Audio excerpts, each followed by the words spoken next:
થાય છે એવું કે આપણે મોટા ભાગે, આમ તો ઘણી વાર તો નહીં, મોટે ભાગે આપણે બધા આપણા ફોનને છે તે લોક કરીને રાખીએ, પાસવર્ડ પ્રોટેક્ટ કરીએ, પાસવર્ડ રાખ્યો હોય અથવા ફિંગરપ્રિન્ટ રાખી હોય.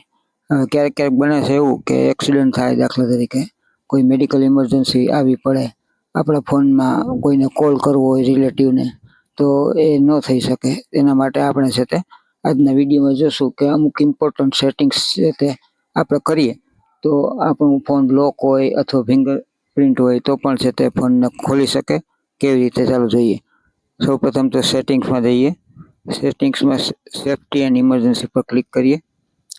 અહીંયા દેખો જુઓ, ઇમરજન્સી કોન્ટેક્ટ લખેલું છે, એની પર ક્લિક કરો. અહીંયા એડ ઇમરજન્સી કોન્ટેક્ટમાં ક્લિક કરો. હવે તમારે જેને છે તે એડ કરવો હોય, દાખલા તરીકે અહીં સર્ચ કરો, થઈ ગયો.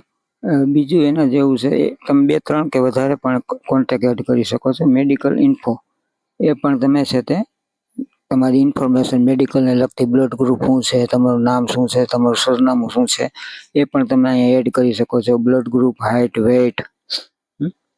અહીંથી એડિટમાં જઈએ તો અહીં height, weight, sex, male, blood type A positive, જે કંઈ હોય તમારું, આરએચ બ્લડ ટાઈપ શું છે, ડેટ ઓફ બર્થ શું છે, organ donor, medical condition, allergy તમને શેની છે, આ બધું પણ માહિતી આપણા ફોનમાં છે તે સેવ હોવી જોઈએ, જેથી કરીને કોઈ પણ મેડિકલ ઇમરજન્સી ક્યારે પણ જરૂર પડે, એક્સિડન્ટ સમયે કે કોઈ પણ બીજા સંજોગોમાં, તો એ સમયે છે તે આપણો ફોન લોક હોય તો બીજા જેના આપણો ફોન મળે, જે આપણા રિલેટિવને કોન્ટેક્ટ કરી શકે. તો આ વિડીયોને વધારેમાં વધારે શેર કરજો અને ચેનલને સબસ્ક્રાઈબ કરજો. અવાનવા વિડીયો છે તે ઇમ્પોર્ટન્ટ હું મારી ચેનલમાં મૂકતો રહીશ. Thank you very much.